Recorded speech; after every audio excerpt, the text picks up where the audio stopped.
పోయినప్పుడు అంటే నేనేమంటున్నా ఎట్లా మీరు అన్నారు కదా ఇంతకుముందు అరెస్టు ఇది అది కాంగ్రెస్ పార్టీ వాళ్ళు గతంలో చాలా రోజుల నుంచి చెర్లపల్లి జైల్లో మేము రూమ్ సిద్ధంగా పెట్టినామని, రేపు అరెస్ట్ అవుతారంటే మాపు అరెస్ట్ అవుతారంటే మీరు జైలుకు పోక తప్పదని ఇవన్నీ అంశాలు మాడినారు. కాబట్టి రెండోసారి పిలిచినప్పుడు మళ్ళీ అదే వాదనలు కొంతమంది వినిపించారు, సోషల్ మీడియాలో ట్రోల్ చేస్తున్నారు. కాబట్టి అటువంటి పరిస్థితులు ఉన్నాయని చెప్పేసి అనుకున్నాం, మాట్లాడినాం. ఏం చెప్పినాము, నువ్వు అరెస్ట్ చేస్తే చేయమని చెప్పినాం. ఎందుకంటే శ్రీనివాసరెడ్డి గారు రెవెన్యూ ఇంటెలిజెన్స్లో పనిచేశారు, చాలా అంశాలు ఇంతసేపు మాడినారు. Let me not get into unnecessary other things కాకుండా ఓన్లీ కేస్ డీప్లో పోదాం. ఫస్ట్ ఆఫ్ ఆల్ దీన్ని యాంటీ కరప్షన్ బ్యూరో ద్వారా మీరు విచారణ చేస్తున్నారు. How come this is corruption one has to establish.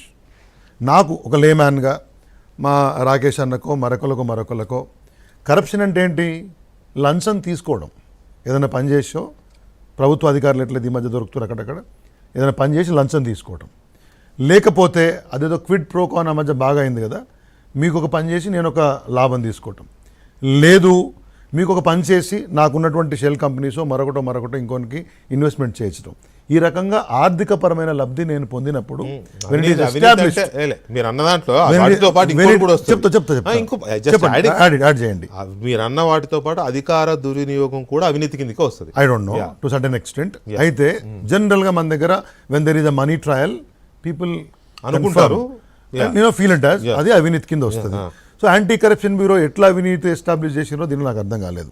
అధికార దుర్వినియోగం జరిగితే ప్రతిరోజు వేరియస్ డిపార్ట్మెంటల్ ట్రాన్సాక్షన్స్లో అధికారుల అలసత్వంతో ప్రభుత్వానికి నష్టం జరగడమో లాభం జరగడమో. లాభం గురించి మనం మాట్లాడలేం కదా. ఫర్ ఎగ్జాంపుల్ నష్టం జరిగినప్పుడు డిపార్ట్మెంటల్ ఎంక్వైరీస్ జరుగుతూ ఉంటాయి. టు ద సర్టెన్ ఎక్స్టెంట్ అవినీతిని ఎస్టాబ్లిష్ చేయడం వరకు ఏసీబీఐ వాళ్ళు ఎక్కడ నాకు కనపడలేదు. రెండవది prevention of money laundering act గురించి మాట్లాడుతూ ఉన్నారు. ఈడీ అందుకే వచ్చింది, ఈసీఐఆర్ నమోదైంది కాబట్టి వాళ్ళు కూడా విచారణకు వచ్చారని చెప్తున్నారు. రెవెన్యూ ఇంటెలిజెన్స్లో వారు పనిచేశారు. How come this particular governmental transaction private వ్యక్తి అవతల ఉంది, ఫార్ములా ఈరేస్ సంబంధించినటువంటి organization. It's a world renowned organization which conducts formula E race. So reputed organization, ఏదో షెల్ కంపెనీ కాదు, గల్లీ కంపెనీ కాదు, టేలా కాదు. లేదా అప్పుడెప్పుడో మన వాళ్ళు మా బొత్స సత్యనారాయణ గారు డబ్బులు పోనాయని చెప్పినటువంటి అదేదో ఉంది కదా దాని పేరు, ఆ కంపెనీ కూడా కాదు. Straight away the 44 crores Volkswagen అది 44 crores money has been deposited, rather transferred into the account of FEO by a nationalized bank, a scheduled bank, with a government transaction authorized by the Secretary HMDA. ఇది government transaction. Government ట్రాన్సాక్షన్లో డబ్బులు అక్కడనే ఉన్నాయి. The company డబ్బులు తీసుకున్న company ఏమన్నది ఆ డబ్బులు వాళ్ళ దగ్గరే ఉన్నాయి. ఇవాళ వరకు కేసీఆర్ గారు మన రేవంత్ రెడ్డి గారి గవర్నమెంట్ ఆ డబ్బులు మాకు ఇచ్చేయమని ఒక దరఖాస్తు కూడా అక్కడ పంపించలేదు, ఒక మెయిల్ కూడా పంపించలేదు. Point number 1. ఇది ఎట్లా మనీ లాండరింగ్ అవుతుంది? What exactly money laundering? Money laundering అంటే ఇల్లీగల్ మనీని ట్రాన్సాక్ట్ చేసినప్పుడు ఆ మీన్స్ ఆఫ్ మనీ అంటే దాని ఆరిజిన్ తెలియకుండా దాన్ని మళ్ళీ లీగల్ కన్వర్ట్ చేసే ప్రయత్నం చేసినప్పుడు to certain extent by and large అది మనీ లాండరింగ్ అవుతుంది. గవర్నమెంట్ పైసలు, there was a tripartite agreement, ముగ్గురు మధ్యలో అగ్రిమెంట్ ఉండింది. ఒక లెగ్ రేస్ జరిగింది తొలిసారి. రెండవ రేస్ జరగాల్సి వచ్చినప్పుడు ఎవరైతే ఏస్ నెక్స్ట్ జెన్ ఉందో స్పాన్సర్, వాళ్ళు బయటికి పోతే ప్రభుత్వాన్నే స్పాన్సర్గా ముందు తీసుకెళ్ళామని దానికి నోడల్ ఏజెన్సీగా HMD అని పెట్టి ఆ డబ్బును సంబంధిత మంత్రిగా నేను ఇచ్చానని చెప్పాడు. దాన్ని నోట్ ఫైల్ని అప్రూవ్ చేశామని చెప్పారు. తెలియంది సార్. నేను చెప్పేది అంటే నేను పాయింట్ వైజ్ చెప్తున్నా. How come prevention of money laundering act applies to this చెప్పాలి. అయితే పాయింట్ ఏంటంటే ప్రభుత్వం అధికారికంగా ట్రాన్సాక్ట్ చేయడం అనేది తప్పలేదు, కానీ ఇక్కడ వాళ్ళు చెప్పేది ఏంటి, యూరోస్ కొని వాళ్ళకి యూరోస్ రూపంలో ఇచ్చారు, కొని ఇచ్చారు, రైట్? ఒకటి చెప్తున్నారు. రెండవది ఏసీపీ చేస్తున్న మరొక అలిగేషన్ ఏంటంటే క్రిప్టో కరెన్సీ రూపంలో ఇచ్చారని. సో ఇవన్నీ ఎస్టాబ్లిష్ కావాలి, ఇవన్నీ వెరీ బ్రిలియంట్. కాకపోతే ఇక్కడ ఏంటంటే కేటీఆర్ గారు అవును బాజాప్తా నేనే చేసిన అంటే ఇచ్చిన మంత్రిగా నేనే సంతకం పెట్టిన ఆయన చెప్పినారు. ఆయన చెబుతూ అరెస్టుకు సిద్ధం అనే పదం ఎందుకు వస్తుంది అంటే అరెస్ట్ చేస్తారని ఊహిస్తున్నారు.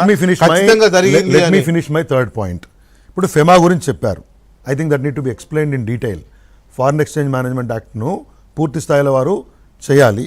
నెంబర్ 4, గవర్నమెంటు ట్రైపార్టైట్ అగ్రిమెంట్ ఇంకొకటి చెప్తున్నారు ఏంటంటే మీరు ఎలక్షన్ కోడ్ ఉన్నప్పుడు డబ్బులు పంపించారు. అవును. నేను చెప్పదలుచుకున్న శ్రీనివాసరెడ్డి గారికి కానీ రాష్ట్ర ప్రజలకు కానీ ఫస్ట్ ఈ ట్రైపార్టైట్ అగ్రిమెంట్ ముగ్గురు మధ్యలో స్పాన్సర్, గవర్నమెంట్, ఎఫ్ఈఓ, అప్పటికి ఎలక్షన్ కోడ్ లేదు తొలిసారి జరిగినప్పుడు. The transaction was in place, agreement was in place, only ఒక పార్ట్నర్ మాత్రమే వెళ్ళగలిగాడు. షెడ్యూల్ వచ్చిన తర్వాతనే agreement I'm telling you sir, నేను చెప్తున్నా కదా మీకు, రేస్ జరిగింది అప్పటికి. ఆ తర్వాత స్పాన్సర్ వైదొలిగిన తర్వాత జరిగినటువంటి ట్రాన్సాక్షన్ లో that is already business in place, కొత్త అగ్రిమెంట్ కాలేదు. ఒక నిమిషం సార్, చెప్పనండి, లాస్ట్ పాయింట్ నేను చెప్పేది ఏంటంటే కాబట్టి అగ్రిమెంట్ ఎక్కడ ఉల్లంఘించలేదు, ఎలక్షన్ కోడ్ దీనికి అట్రాక్ట్ కాదు. ఇంకొక పాయింట్ మీరు చెప్పింది ఏంది లాస్ట్లో మీరు అన్నారు కదా ఈ యూరోలు కొన్నారు. నేను ఒకటే చెప్తున్నాను, నేను కూడా గవర్నమెంట్లో ఒక 2 years కార్పొరేట్ చైర్మన్గా పనిచేసినాను.